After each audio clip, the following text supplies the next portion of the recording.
नमस्ते। आज हम उस ज्ञान की यात्रा पर निकल रहे हैं जो सहस्राब्दियों से मानवता के अस्तित्व का आधार रहा है, उपनिषद। मेरे सामने बैठे और मुझे सुन रहे सभी जिज्ञासुओं का स्वागत है। कल्पना कीजिए कि आप गंगा के तट पर या हिमालय की किसी शांत गुफा में एक ऋषि के चरणों में बैठे हैं।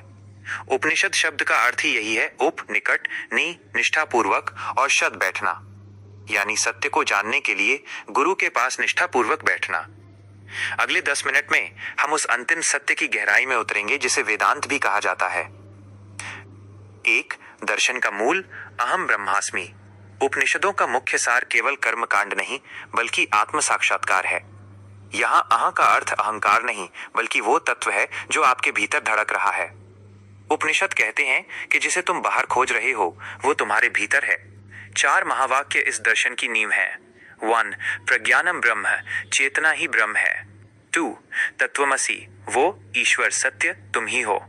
3, अयम आत्मा ब्रह्म, यह आत्मा ही ब्रह्म है। 4, अहम ब्रह्मास्मि, मैं ही ब्रह्म हूं।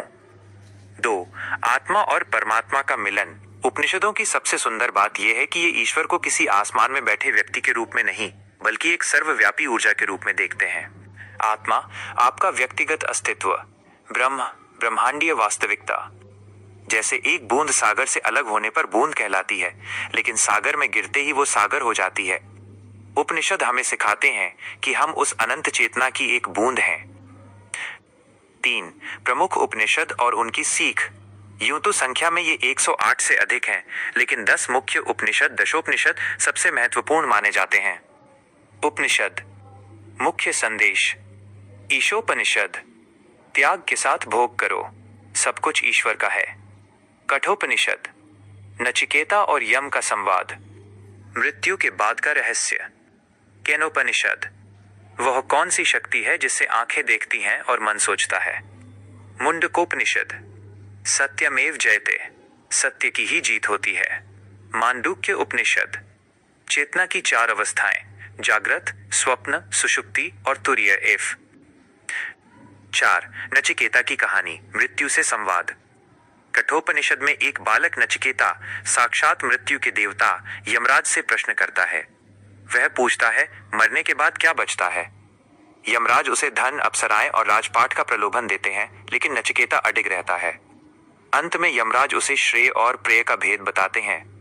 प्रेय जो क्षणिक सुख देता है, श्रेय जो कल्याणकारी और शाश्वत है। उपनिषद हमें श्रेय चुनने का साहस देते हैं। 5, आधुनिक युग में प्रासंगिकता। आज की भागदौड़ भरी जिंदगी में हम अवसाद और तनाव से जूझ रहे हैं क्योंकि हमने अपनी पहचान केवल अपने शरीर और पद, स्टेटस से जोड़ ली है। उपनिषद हमें याद दिलाते हैं, अमृतस्य पुत्रः, हम अमृत की संतान हैं।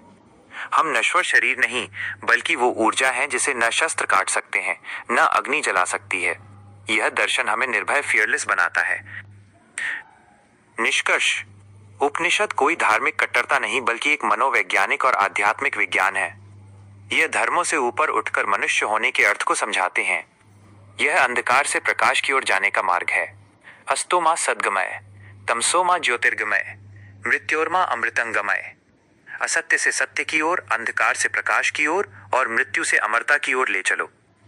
मेरे प्रिय श्रोताओं, अपनी आंखें बंद करें और महसूस करें कि आप इस ब्रह्मांड से अलग नहीं हैं। आप स्वयं वह ब्रह्मांड हैं। शांति, शांति, शांति।